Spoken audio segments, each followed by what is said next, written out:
Harry Potter and the Deathly Hallows. It is the beginning of the end of this series.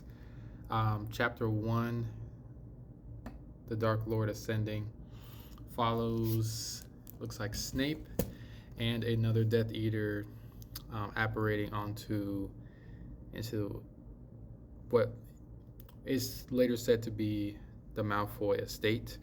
So they go in, they walk inside. First, they point wands at each other, like. They walk inside to Malfoy's house, which is covered in Death Eaters. A lot of Death Eaters in the house. Bellatrix, all three Malfoys, and in the middle, or I guess at the end of the table, there is Lord Voldemort. And they have come with news, each coming with different news. Snape came with news of Harry Potter that he is to be transported. They say Saturday night, so he's to be transported and he'll be come by ministry. And according to the order, he's to be transported right before his 17th birthday, because obviously this is important. Because when he turns 17, he no longer really has the protection of his home. Well, the Dursleys' home. He no longer has that protection, really, because Dumbledore did tell him to stay there a little bit longer if he can. But it's important for him to be there until at least he's 17. So they're looking to move him to somewhere safe. And they're trying to devise a plan here with Death Eaters to attack Harry and kill him while he's in transit.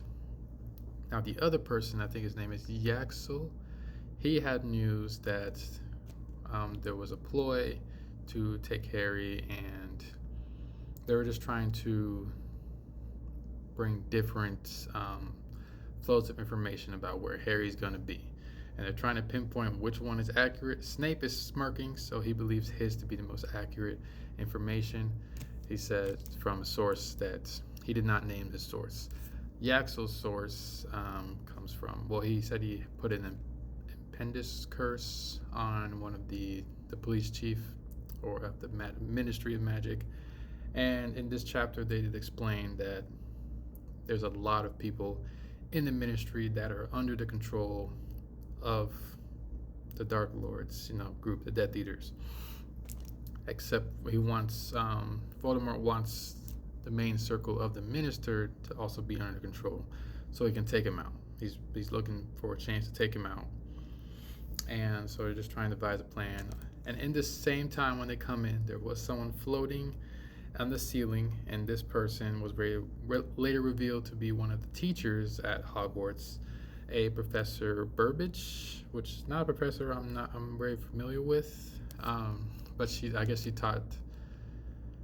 teaches about muggles and wizards, and that they're not that different from each other.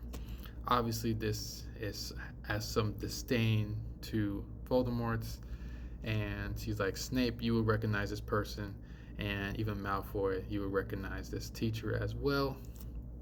And Voldemort literally just has her floating up in the air, and then he kills her in front of everybody, lets her body drop down with a thud, and feeds her to Nagini. And that's the chapter.